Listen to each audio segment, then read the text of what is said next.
Bonjour à toutes et à tous. Donc vous êtes bien sur le webinaire, aujourd'hui de la data devient l'affaire de tous. Donc on va attendre un petit peu que tout le monde arrive, ça commence à arriver doucement. Je vous invite bien à couper vos micros. Je vous propose de commencer ce webinaire. Donc, en attendant que les autres participants arrivent, je vais vous présenter en fait le programme, du festival online de la data. Donc, dans un premier temps, nous allons avoir un deuxième webinaire qui aura lieu le 14 mai de 15h à 15h30 sur la Data Fédération Open Source avec Dremio. Ce sera Charlie Clermont, l'animateur de ce webinaire-là. Le prochain sera le 28 mai de 15h à 15h30 sur la sensibilisation à la data vise, animé par Franck Nguyen. Le jeudi 4 juin, pareil, de 15h à 15h30, ce sera sur Debezium, le CDC open source en temps réel, animé par Yabir Canario de la Mota. Le jeudi 11 juin, en nouveauté, nous allons avoir Knowledge, toute la BI en open source avec Stefano Scamuzzo et Charlie Clermont. Le 18 juin, la préparation de données rapides et agiles dans les clouds AWS, Azure et Google, animé par Victor Coustenable, Franck Nguyen. Et le jeudi 25 juin, de 15h à 15h30, ce sera comment mobiliser business et IT autour de leurs données les plus précieuses. Pareil, animé par Jean-Michel Franco de Talend et Romain Legrand de Synaltic. Je rappelle encore à toutes les personnes qui viennent d'arriver à la conférence de bien désactiver leur micro, qu'on ne puisse pas justement vous entendre. Je vous propose de poser vos questions dans le chat qui se situe en bas dans la rubrique conversation. Donc moi, je recenserai toutes vos questions, je les communiquerai à Charlie Clermont, le présentateur de La Data devient l'affaire de tous, et il vous y répondra à la fin de sa présentation. L'idée de ce webinaire aujourd'hui, c'est vraiment de vous présenter notre entreprise, de vous présenter la thématique en question qui est La Data devient l'affaire de tous pendant à peu près 30 minutes. Puis, il y aura une série de questions-réponses, donc justement à vos questions qui auront été posées sur le chat, que Charlie pourra vous répondre à la fin. À présent, je vais laisser la parole à la présentation de l'entreprise. Ce qu'il faut savoir, c'est que Synaltic, en quelques mots, c'est un acteur innovant, un dénicheur de solutions et une équipe de collaborateurs engagés. Pourquoi dénicheur de solutions? Eh bien, on a créé de nombreux partenariats, notamment avec Talend, Trifacta, OVH Cloud, Tableau et j'en passe. Et nous avons une équipe de collaborateurs vraiment engagés. Ce sont des personnes formées et certifiées qui contribuent au quotidien aux communautés d'utilisateurs. Nous, Synaltic, nous sommes des artisans de la donnée, nous sommes des experts en data management et nous sommes passionnés d'open source et d'innovation. Et nous avons justement réalisé plus de 250 projets par le biais de plus de 160 clients. Donc voilà, en quelques mots, vous connaissez à peu près qui nous sommes. On va laisser la parole justement maintenant à Charlie qui va vous présenter le webinaire et je vous redemande encore une fois de bien couper vos micros. Merci à tous. Et bonjour à tous. Je vais présenter et animer la session d'aujourd'hui. Donc voilà, enfin, la data qui est devenue le carburant de notre économie et effectivement l'affaire de tous, donc avec un aspect très inclusif. C'est le choix que nous faisons dans le cadre de cette présentation. Donc pour me présenter un peu, donc j'ai commencé effectivement enfin, dans les années 2000 sur un site internet à fort trafic, c'était dans le sport. J'aime à bien transmettre, enfin le savoir. Et puis du coup, effectivement, on avait créé Altic, puis effectivement Synaltic autour des années 2004. Donc avec cette comment dirais-je, volonté de transmission, eh bien, participer à divers du coup formations universitaires et beaucoup aussi de façon informelle avec le Hadoop User Group et le Paris Spark Meetup qui regroupe pas mal de membres et on continue à essayer d'animer tout ça. Et autrement, enfin, chez Synaltic, le rôle que j'aime bien, enfin, c'est celui d'architecte ou je dirais d'urbaniste de la gestion de données. Donc, l'idée d'aujourd'hui, effectivement, c'est surtout comprendre l'impact de la donnée dans nos organisations, dans nos sociétés d'abord, ensuite dans nos organisations plus particulièrement, et voir effectivement quels sont les leviers, comment est-ce qu'on peut exploiter, quelles solutions sont à notre disposition, quelles méthodologies sont à notre disposition aujourd'hui pour effectivement utiliser au mieux ces données qui vont nous permettre de globalement décider. Donc, au tout début de ma carrière, enfin, et même encore quand j'étais étudiant, je m'intéressais effectivement à la DSL qui allait arriver. J'avais vite compris que ça serait un nouveau canal de distribution, un nouveau canal de distribution de la télé. Et donc, ça m'intéressait grandement. Je regardais ce que TF1 faisait là-dessus. Et tout ça parce que, en fait, quand j'ai commencé, j'avais déjà effectivement travaillé dans l'encodage vidéo aux toutes années 99 pour diffuser sur Internet. Là-dessus, eh ben, Free, ils vont sortir leur offre et l'une des fonctionnalités les plus intéressantes, enfin que je trouvais intéressante en tout cas moi, c'était d'avoir l'audience temps réel. Et comme ça, on pouvait imaginer, enfin aujourd'hui en tout cas, on imaginerait facilement, enfin effectivement que Free fasse de la publicité personnalisée. Enfin, c'est certainement comme ça que fonctionnent justement des solutions comme Netflix aujourd'hui. Et en comparaison à cette audience temps réel qu'on pouvait afficher sur chacune des télés si on était abonné Free, eh bien, en gros, il y a effectivement l'échantillonnage, les sondages que peuvent réaliser Médiamétrie. Donc, deux manières de collecter et de transformer, de manipuler la donnée complètement différentes. Et effectivement, on était juste au début des années 2000 et voilà, on pouvait effectivement, enfin, je ne sais pas s'il y a des gens qui avaient pu effectivement observer à quel point enfin, Free, avec la manière de traiter cette information, était un peu avant-gardiste et en comparaison aux solutions enfin, telles que le propose Médiamétrie. Donc, par la suite, on va effectivement avoir le smartphone qui va effectivement tout évolutionner. J'aimais à dire aussi que au début des années 2000 que le seul problème d'Internet et du web, c'est qu'il n'est que sur le web, mais avec le smartphone, c'est tout l'inverse. C'est l'Internet qui va s'immiscer partout dans nos vies et aujourd'hui encore, enfin, on nous promet la 5G. Donc voilà, enfin, vraiment, enfin, dans les moindres interstices de nos vies, on va effectivement retrouver cette donnée qui va venir, comment je vais dire ça, qui va venir mettre le monde en données. Donc, c'est un article qui est apparu dans le monde diplomatique. Sur mes slides, vous retrouvez les liens, on va publier tout ça. Donc, il y a un article qui aimerait à citer, c'est celui de The Economist, qui était le data déluge, mais je préfère vraiment celui du monde diplomatique avec ce titre, donc la mise en données du monde. Et voilà, ici, on observe bien que l'idée, c'est que chaque activité humaine enfin, va retrouver sa transcription numérique. Donc, c'est ça qui est impactant enfin, dans cette donnée qui vient bouleverser nos vies et qui rentre vraiment partout. Donc justement, enfin, ce qu'on apprécie, enfin, ce que j'apprécie moins, c'est que les médias, chaque fois qu'ils parlent de big data et tout ça, c'est toujours le pistage, Big Brother et compagnie. Mais non, mais la donnée peut servir à autre chose. Donc, vous trouverez pas mal de projets autour justement de l'open data, notamment Gapminder, qui présente effectivement, enfin, une utilisation de la donnée qui permet de comprendre comment fonctionne effectivement le monde globalement, enfin avoir une idée du monde.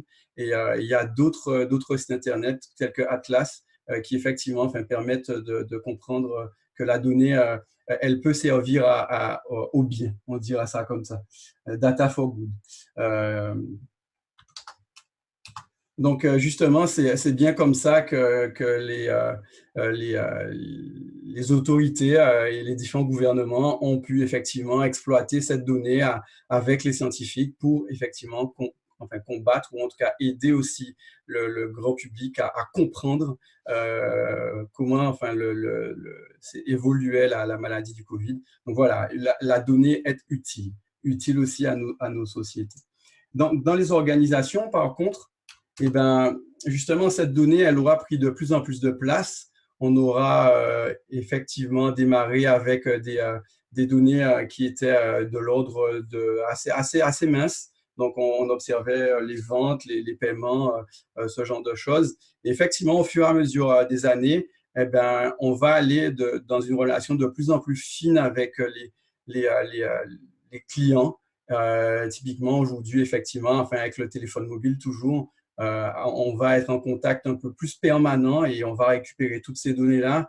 On va aussi utiliser énormément enfin, de données qui viennent de l'extérieur. Et voilà, donc dans les organisations aussi, ces données vont continuer à grandir, enfin de plus en plus de données donc, à gérer pour les organisations. Quand on a démarré Synaltic ou Altic, notre volonté, effectivement, c'est d'apporter effectivement une expertise sur les couches hautes du système d'information, les ERP, la logistique, la GED, la CRM. Donc, autant d'éléments. Et puis, effectivement, le décisionnel. Et c'est le décisionnel qui nous aura happé. Donc, voilà. Mais très vite, avec ce décisionnel, on va vite comprendre qu'il faut qu'on éduque, entre guillemets, qu'on aide l'utilisateur métier à progresser, à comprendre quels sont les processus de son organisation, quelles sont les données qui sont échangées dans ces processus, et l'aider justement à être quelqu'un, un acteur éclairé, formé, qui ait une vraie compréhension enfin, de ces flux de données pour pouvoir effectivement enfin, en tirer parti le plus possible et pouvoir bien décider. Et aujourd'hui, voilà, on nous parle de data-driven, on nous parle de mettre la donnée au centre des stratégies. Et donc, c'est là où, effectivement, enfin, chaque collaborateur, donc l'aspect inclusif, hein, que chaque collaborateur enfin, doit comprendre à quoi sert cette donnée et ce pourquoi elle est faite et comment est-ce qu'elle peut l'aider à bien décider.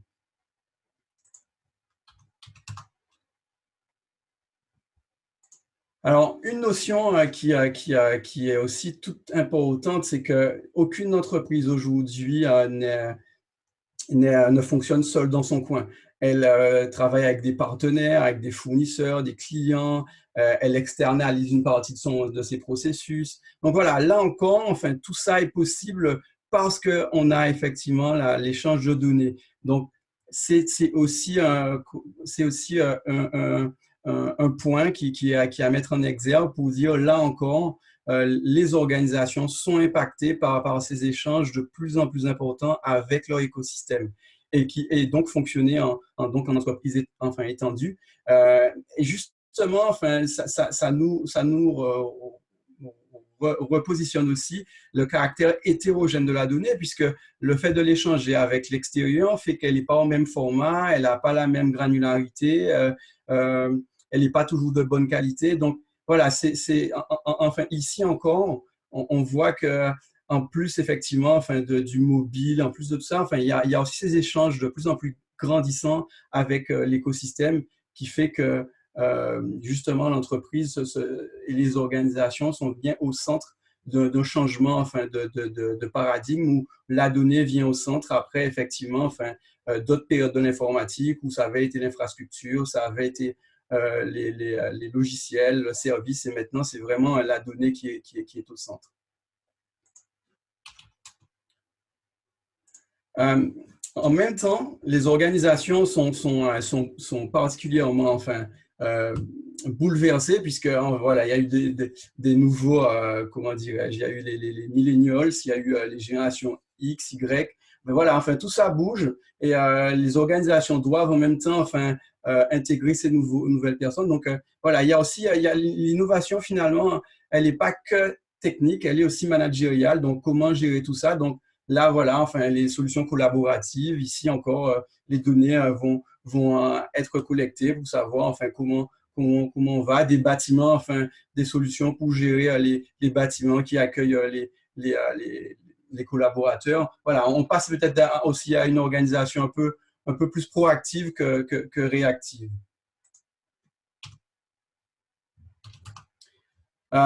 Si bien qu'on avait connu à une autre époque les webmasters, dont après on a connu les community managers.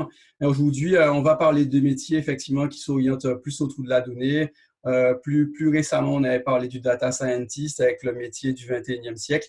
Mais aujourd'hui encore, voilà, les organisations vont devoir s'adapter avec encore d'autres métiers. Donc, effectivement, collecter toutes ces informations font qu'à un moment donné, il va falloir les gérer, avoir des règles de gouvernance pour savoir quand est-ce qu'il faut effectivement les écarter parce qu'elles ne seront peut-être plus valides ou voilà, enfin mettre ce genre de règles. Et peut-être qu'il faudra aussi des gens pour gérer ça. Donc, certains ont réfléchi et ils ont imaginé qu'ils pourraient avoir un métier qui s'appelle le Data Trash Engineer. Voilà, c'est là aussi les organisations viennent, enfin, sont vraiment enfin, impactées, bouleversées. Et finalement, les utilisateurs en métier ne sont pas en reste, puisque avec toute une offre d'applications en SaaS, eh bien, effectivement, ils amenaient effectivement leur propre solution sans forcément effectivement faire référence à la DSI. Donc, nombreux métiers voulant aller vite amenaient leur propre logiciel. Donc, encore ici, c'est bien parce que enfin, on a effectivement la donnée qui a pris cette place, donc avec des processus nouveaux à gérer dans les organisations où on n'a pas toujours le temps, l'infrastructure, les moyens peut-être de mettre ça en place on-premise. Eh bien, on choisit effectivement enfin, des solutions SaaS, en cloud. Donc, on connaît tous le grand succès d'applications telles que Salesforce. Donc, voilà, autant enfin, d'impact toujours. Et finalement, les utilisateurs sont aussi habitués à exploiter des solutions enfin, grand public. Les Facebook, les Google, où tout ça c'est simple, on n'a pas reçu de formation spécialement pour savoir les utiliser. Donc voilà, aujourd'hui, si jamais les utilisateurs ils veulent une solution pour gérer la donnée, ben, ils veulent quelque chose de direct et simple. Ils veulent avoir la main comme effectivement, enfin, on utiliserait effectivement un Facebook, un Google pour rechercher ou ce genre d'application. Et c'est aussi dans ce même esprit qu'on va retrouver la notion de self-service. Énormément de solutions qui sont apparues plus récemment pour la gestion de données ont effectivement un cadre qui se gère en self-service où l'utilisateur métier peut effectivement enfin, aller interroger la donnée lui-même, aller construire ses visualisations à partir de ces jeux de données lui-même, va savoir effectivement être dans un espace collaboratif et accéder à une donnée, la commenter, la noter, la partager. Donc voilà, enfin, pas mal de solutions qui effectivement reprennent ce qu'on disait plus haut, à savoir que des solutions assez simples d'emploi où les formations vont être relativement comment dirais-je, peu longues et où l'utilisateur va pouvoir comment dirais-je, faire par lui-même. C'est vraiment ça qui est important. Donc maintenant, enfin que je vous ai effectivement évoqué tout ça, enfin la chose que je pourrais faire, c'est vous demander comment est-ce que ça se passe dans votre organisation, à quel point effectivement ces données-là, enfin les données enfin telles qu'on vient de l'évoquer, ont touché enfin votre organisation. Enfin, j'imagine que c'est effectivement le cas. Donc, la donnée, parce qu'elle permet effectivement de mettre enfin, une activité en données, donc c'est pour reprendre le titre de l'article que je vous ai cité précédemment. Voilà, enfin maintenant, aujourd'hui, il va être possible comment dirais-je, de voir toute une activité sous toutes ses coutures parce que justement, on aura mis toutes les mesures qui vont bien pour aller la suivre. Et justement, c'est grâce à effectivement enfin, toute cette collecte de données qu'on aura faite, qu'on pourra effectivement mieux décider et qu'on pourra mettre en place enfin, les éléments que vous connaissez autour effectivement de l'informatique décisionnelle. Maintenant, on parle de data lake et tout ça, et avoir la chaîne de traitement qui nous permet de décider et avoir les bons indicateurs pour suivre ces performances, optimiser les processus et finalement optimiser les organisations elles-mêmes.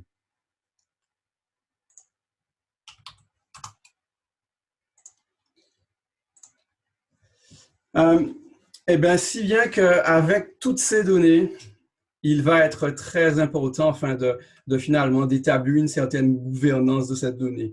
Où est-ce qu'elle est référencée, qui en est responsable, pour qui elle est à destination de qui, comment est la qualité de données, comment est-ce qu'on juge la qualité de données, quelles sont les règles qui permettent de juger la qualité de données. Comme je disais tout à l'heure aussi, quelles sont les règles qui permettent de dire que cette donnée-là, elle arrive un peu à préemption. Voilà, toute cette organisation-là va devoir être effectivement mise en œuvre pour justement tracer la donnée parce que effectivement, il y en a beaucoup et il faut effectivement savoir qui la gère, comment est-ce que ça va fonctionner globalement avec une organisation relativement étendue. Et par ailleurs, dans les impacts et les enjeux pour les organisations, effectivement, vu que la donnée prend de plus en plus de place, il apparaît important d'avoir cet aspect inclusif que j'ai cité lorsque j'ai présenté cette session, et effectivement construire une culture de la donnée, faire effectivement, grâce à cette culture partagée, l'affaire de tous, et pour effectivement aider l'organisation à comprendre ces processus, à avancer dans ces stratégies qu'on dit data-driven et comprendre comment elle va pouvoir, comment chaque utilisateur va pouvoir avoir un impact sur cette stratégie puisqu'il aura une meilleure compréhension et de la donnée et des processus, des données et des processus. C'est effectivement très important à nos yeux que cette culture de la donnée soit effectivement partagée au sein de l'organisation. Donc finalement,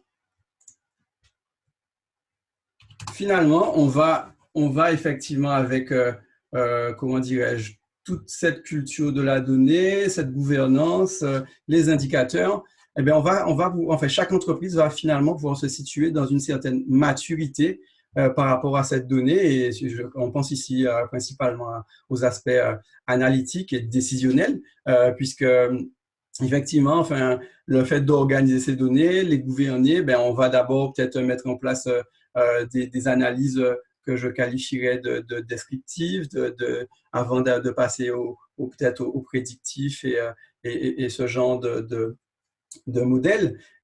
Et chaque entreprise, effectivement, aura une certaine maturité. Donc, on est plus ou moins avancé dans cette chaîne de valorisation des données.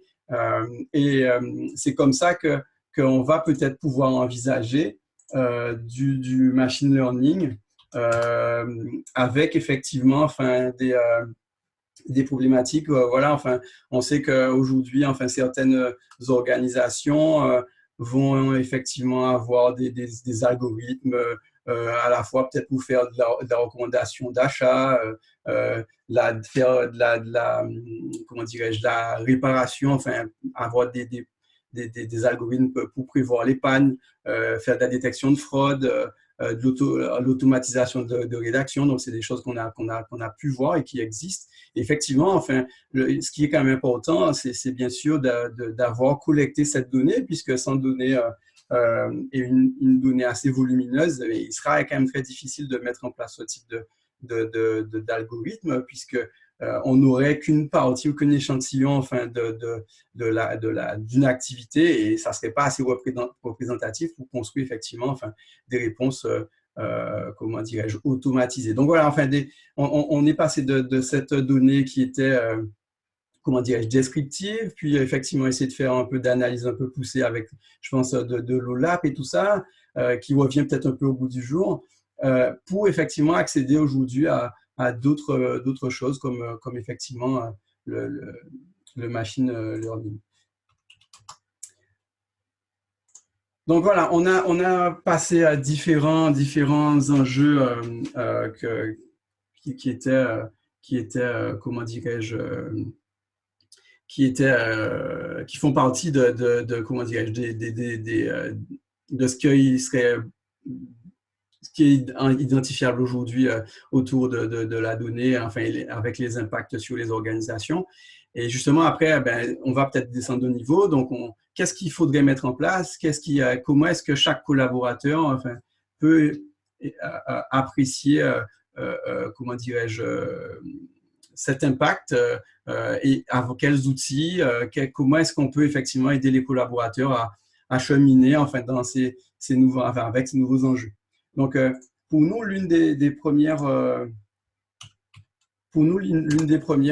choses importantes, très importantes, ben, ça sera effectivement le catalogage de vos données. Donc, c'est certainement l'une comment dire, des éléments enfin, dans la chaîne, dans la construction, parmi les différentes solutions à mettre en œuvre, qui aujourd'hui va prendre beaucoup de sens. C'est effectivement enfin, connaître les jeux de données, connaître quelles sont vos sources de données, à quoi elles servent, qui en est responsable, qui, comment elle a été produite, quelle est sa qualité.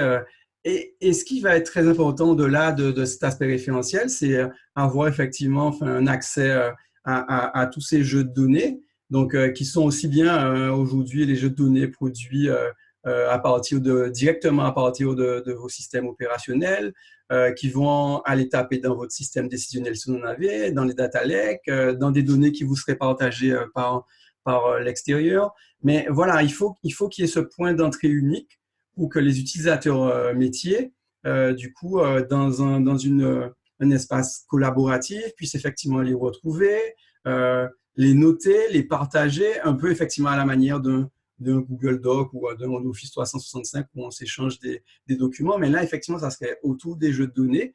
Et ça permet comme ça aux différents utilisateurs de venir construire en fait ces analyses, inscrire ces analyses-là, enfin effectivement même dans ces mêmes référentiels-là, et pour pouvoir effectivement les communiquer à leurs collègues, et de façon à ce qu'effectivement ce collègue-là puisse repartir peut-être de cette même analyse. Donc tout ça dans ce mode collaboratif, et permettre effectivement enfin, aux utilisateurs d'être comment dirais-je, dans un cercle vertueux. Bien sûr, vous allez me dire oui, mais si on donne accès directement aux utilisateurs comme ça, enfin sur les jeux de données, qu'est-ce qui va se passer? Est-ce qu'on ne va pas se retrouver comme à l'ancienne dans les référentiels les répertoires enfin, de dossiers partagés où on déposait des fichiers Excel et autres tableurs? Et moi, je dirais oui, bien sûr, il faut accompagner tout ça de cette gouvernance dont on parlait tout à l'heure pour effectivement organiser ça par équipe. Et justement, enfin, j'ai une slide sur tout ça. Donc voilà, ce qui serait important ici, là en plus, c'est effectivement cette communication et justement ces aspects agiles. Ensuite, en plus de ce partage de jeux de données, et justement avec ces jeux de données, ce qui sera d'autant plus intéressant pour les utilisateurs métiers, c'est pas avoir à refaire pour la énième fois le même traitement qu'ils font dans leur tableur. Le mieux, effectivement, ça sera d'utiliser des outils de data préparation pour construire des chaînes de data préparation, mais d'un point de vue d'utilisateur métier, connaître, identifier la qualité des données directement, visuellement, avec des assistants dans ces outils qui vont effectivement donner une aisance à l'utilisateur métier pour transformer sa donnée et l'organiser, la corriger, la mettre, la rendre propre, la préparer en vue effectivement typiquement de construire une analyse et donc la republier dans le référentiel dont on parlait tout à l'heure. Donc, solution enfin, qui nous paraît très intéressante et qu'on abordera dans le cadre d'une de nos sessions avec justement enfin, des gens comme Trifacta.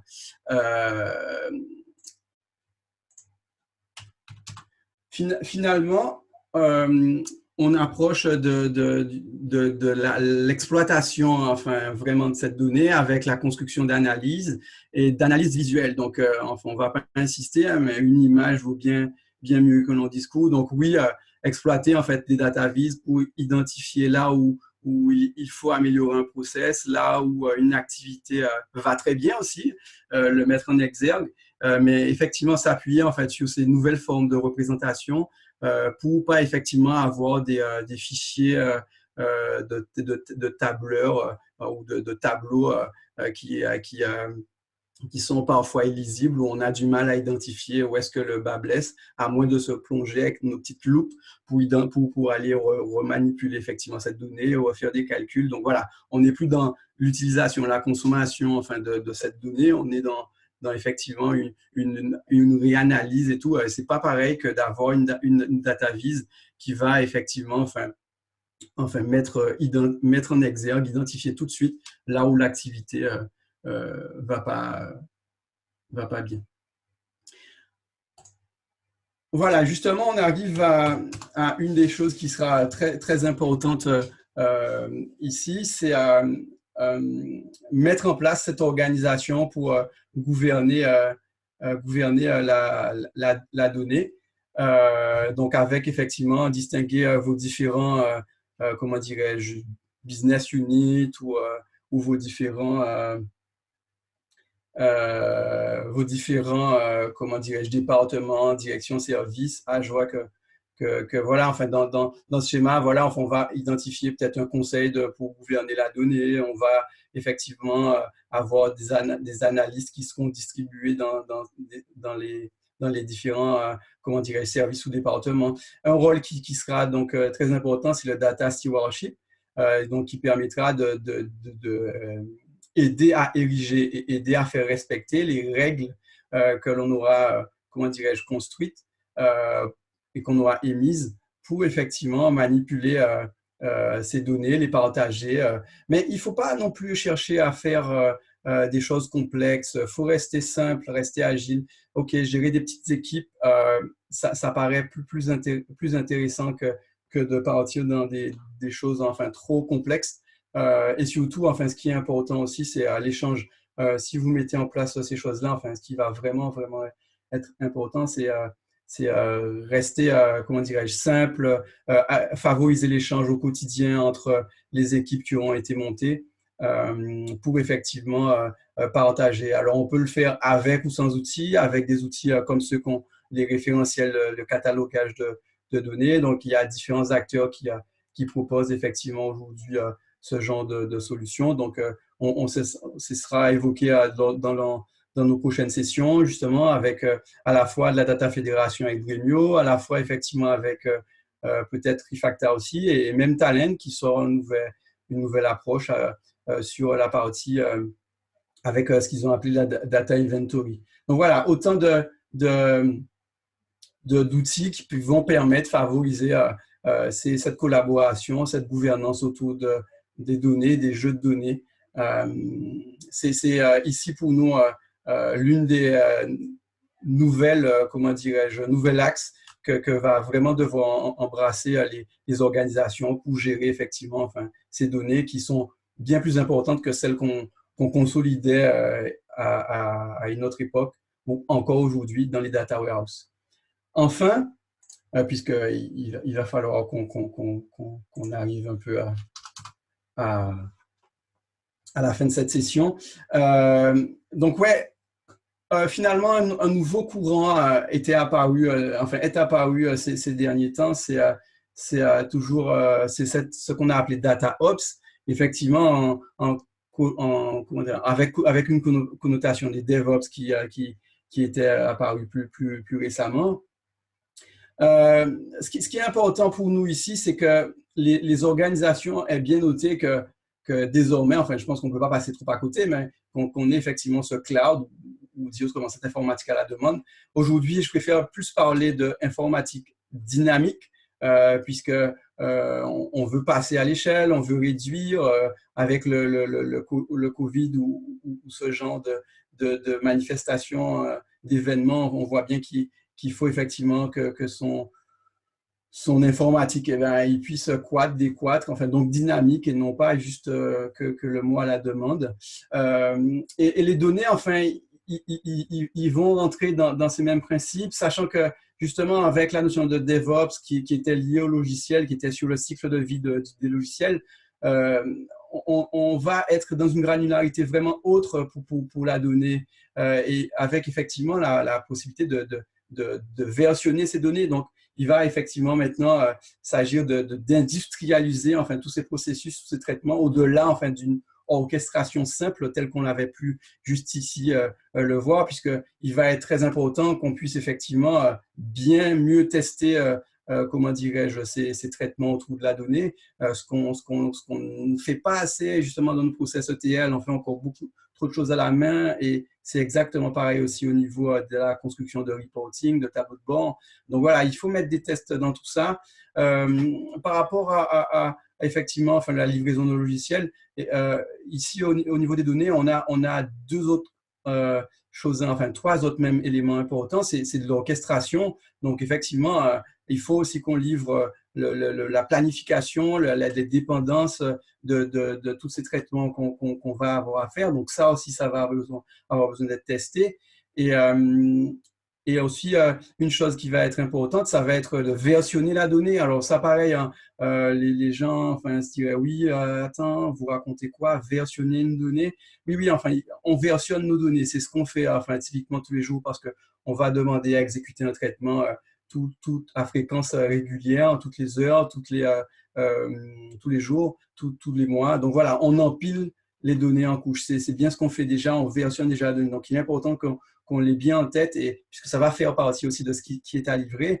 Et enfin, une des choses qui va être importante, ça va être aussi l'aspect contrôle de la qualité de données. Comment est-ce qu'elle évolue au quotidien? Est-ce que le nouveau jeu de données, justement la nouvelle version des données qu'on a publiée, elle est, comment dirais-je, avec le niveau de qualité qu'on souhaitait.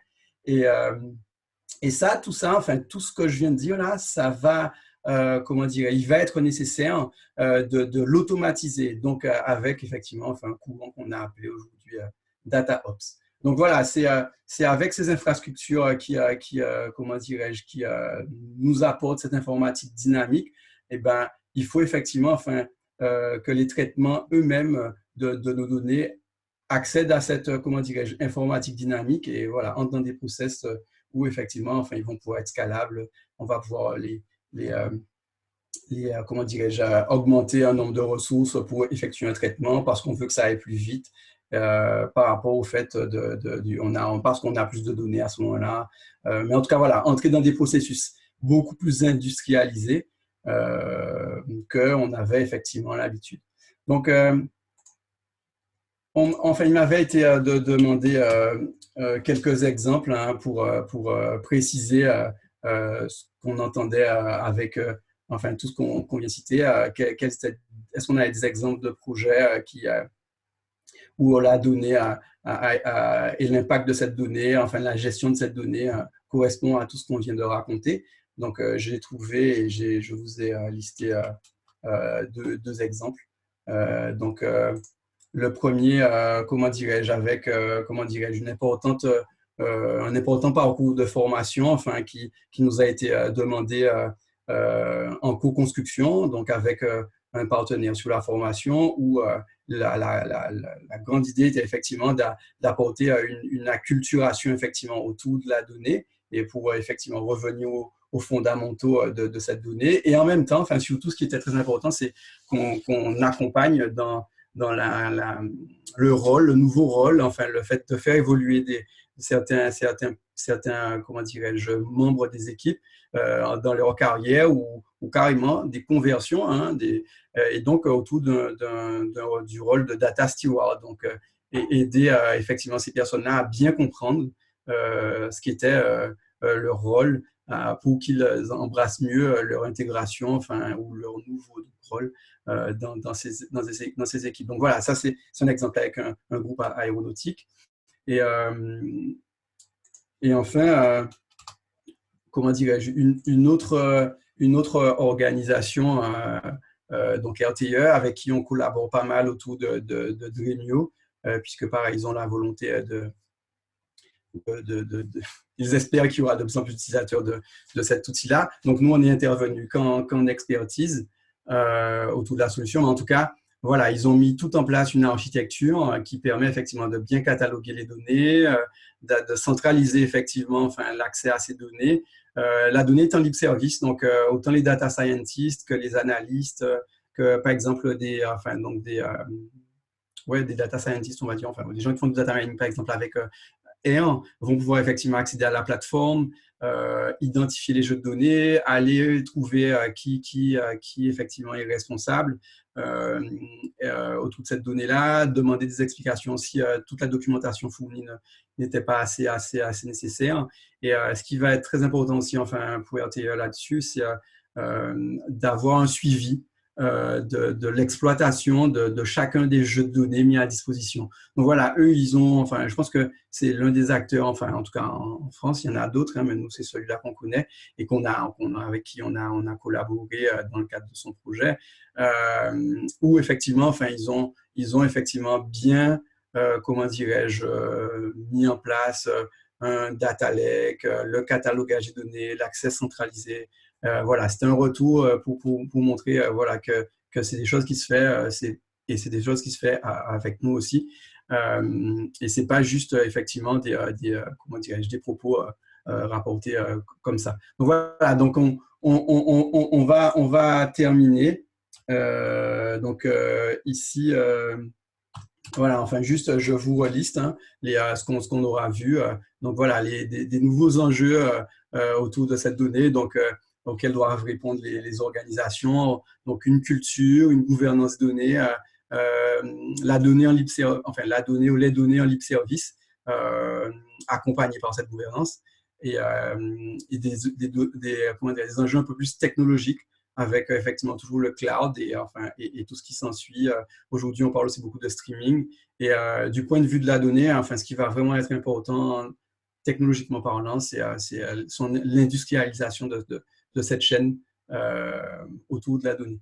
Donc voilà, j'en aurais fini. J'approche aux 35 minutes où j'ai évoqué enfin, tout ce qu'on fait autour de la donnée. Donc si vous avez des questions,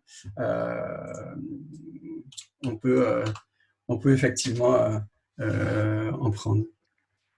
Alors justement, j'ai noté deux petites questions parmi toutes les questions qu'il y a pu avoir sur le chat, vu qu'on est un peu serré au niveau du timing. Charlie, j'ai quelqu'un qui demande pour toi comment les entreprises s'organisent autour de la data. Comment les entreprises s'organisent autour de la data? Oui. Ben justement, enfin, c'était ce pourquoi enfin, j'avais mis les deux exemples. Donc, forcément, enfin, le problème, ou en tout cas la tâche est importante. On va effectivement avoir des organisations qui vont démarrer d'abord par effectivement, enfin, l'aspect, comment dirais-je, la conduite du changement, donc mettre en place des formations. Donc, l'exemple du groupe aéronautique que j'ai cité, où ils veulent former leur data stewardship, leur data steward, et puis avec l'acculturation enfin, autour de la donnée qui va bien pour que tout le monde ait les mêmes bases. Donc ça, c'est une manière d'organiser, de démarrer. On a d'autres gens, enfin, je pourrais citer un autre client, le Point, puisque c'est de notoriété publique, pour qui effectivement on a travaillé à collecter à la fois des données opérationnelles, à la fois des données qui venaient de leur analytique autour de leur site internet hein, web, de leur abonnement, et ils ont concentré tout ça avec une plateforme d'échange autour des données. Donc voilà, il y a différents scénarios. À la fois, on peut peut-être démarrer effectivement enfin, avec les utilisateurs, à les former. À la fois, on peut démarrer aussi enfin, technologiquement, si effectivement, enfin, par exemple, on a déjà un peu plus avancé dans les aspects enfin, gouvernance ou des aspects effectivement acculturation, formation, enfin que chacun ait identifié ses rôles. Et après, on peut démarrer aussi enfin, de façon simple. Hein. On peut déjà faire un peu de décisionnel, un peu de reporting, un peu comme dans la courbe de cette maturité que je montrais. Voilà, enfin, au fur et à mesure, prendre les choses, corriger. Peut-être qu'on a déjà du reporting, qu'on veut aller vers enfin, du décisionnel et après, dans ce décisionnel, enfin, chose que j'aime répéter, le décisionnel, c'est du temps et de l'argent hein, pour construire tout ça. Donc, effectivement, enfin, un des avantages peut-être de plateformes ou d'échange de données, là, de jeux de données, et ben justement, ça va peut-être aussi aider les organisations à voir les choses un peu de manière plus agile et plus flexible, je dirais, où effectivement, on va plutôt aller vers une construction de jeux de données qui auront vocation à donner vie à des analyses, à des data viz, pour pouvoir mieux décider. Donc, effectivement, il y a plusieurs cheminements possibles. Je te remercie, Charlie. Une deuxième petite question pour conclure. Comment justement pouvons-nous infuser la culture de la donnée dans une entreprise? Est-ce qu'il y a un élément hyper important à faire dans un premier temps? Enfin, nous, enfin, avec Marc, je vais le citer, Marc Salière, quand on a démarré, enfin, nous, qui était très important pour nous, c'est vraiment, enfin, faire prendre conscience aux utilisateurs des processus dans l'organisation. Parce que toutes les données qui sont collectées, elles sont couplées aux différents processus dans l'organisation. Donc, il faut, je pense, que chaque utilisateur ait conscience, enfin, du processus dans lequel il intervient et à quel point, enfin, la donnée qu'il renseigne, s'il fait, enfin, sur ce processus, est importante pour lui, est importante pour ses collègues. Un très bon exemple, nous, on avait organisé des ateliers comme ceux-là et j'adore cet exemple où on avait quelqu'un qui était comptable et enfin, on était en restructuration d'entreprise et cette personne, on avait organisé des ateliers avec différents, comment dirais-je, corps de métier et donc différents représentants de ces corps de métier enfin, c'est dans une fonderie. Et donc, il y avait un chef d'atelier, mais enfin, atelier au sens production du terme, hein, enfin, dans une fonderie, il faut voir. Et puis, il y avait cette comptable, et puis finalement, enfin, ils travaillaient dans la même boîte, enfin, ils se connaissaient quand même.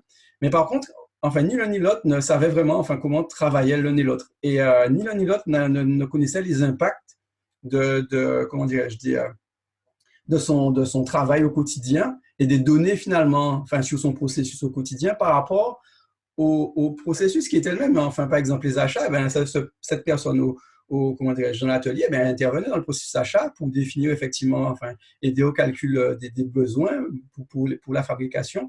Et bien, enfin, ça avait un impact au niveau, enfin, de la chaîne du processus au niveau comptable. Voilà, ça, à un moment donné, enfin, la comptable intervenaient elles aussi sur ce processus, mais tous deux, ils connaissaient, enfin, ils se connaissaient pas, ils connaissaient pas leur impact sur ce processus. Donc voilà, pour nous, c'était effectivement un point d'orgue à ce qu'effectivement, enfin, les utilisateurs métiers aient conscience, enfin, de ces processus, aient conscience, enfin, des données, enfin, qu'ils renseignent dans le cadre de ce processus et aient conscience, enfin, finalement, des données qui sont exploitées pour décider sur ce processus. Et après, bien sûr, eh ben, tout ce qu'on peut apprendre en plus sur les formats de données, comment est-ce qu'on interroge une donnée, comment enfin, fonctionne un minimum, effectivement, enfin, un système d'interrogation, enfin, en gros, l'informatique globalement, enfin, avec une vulgarisation, enfin, voilà, tout ça enfin, va aider, je pense, les utilisateurs à mettre un premier pied. Et ensuite, eh bien, oui, il faudra entrer dans des choses plus costauds, comme effectivement la gouvernance et l'accès aux différents jeux de données, mettre comment dirais-je, mettre de l'organisation, justement, enfin, de l'agilité, je dirais, dans tous ces jeux de données qui sont échangés à travers les structurer tout ça, tout ce qui est dossiers partagés, documents partagés. Donc voilà, plutôt que d'avoir des tableurs, des tableurs voilà, échangés comme ça sur un système où on extrait la donnée sans référence, sans savoir enfin, pourquoi, indiquer pourquoi, sans documenter. Voilà, tout ça, enfin, sans favoriser la réutilisation. Tout le monde va recréer le même jeu de données parce que voilà, moi je le veux comme ça, moi ici, mais par contre on n'a pas un cœur, quelque chose de central. Donc voilà, c'est vraiment enfin, ce qui va être important. Donc cette culture autour des processus et des données, cette culture enfin, de la donnée au sens informatique du terme, et ensuite effectivement enfin, cette gouvernance qu'on va effectivement pouvoir instituer. Super, je te remercie, Charlie. Donc, pour les autres questions, je vous ai communiqué l'adresse mail. Vous pouvez nous envoyer un mail, on y répondra. Voilà, nous vous remercions de votre participation et en espérant que ce webinaire vous a plu. Merci à Merci tous. beaucoup. Bonne journée.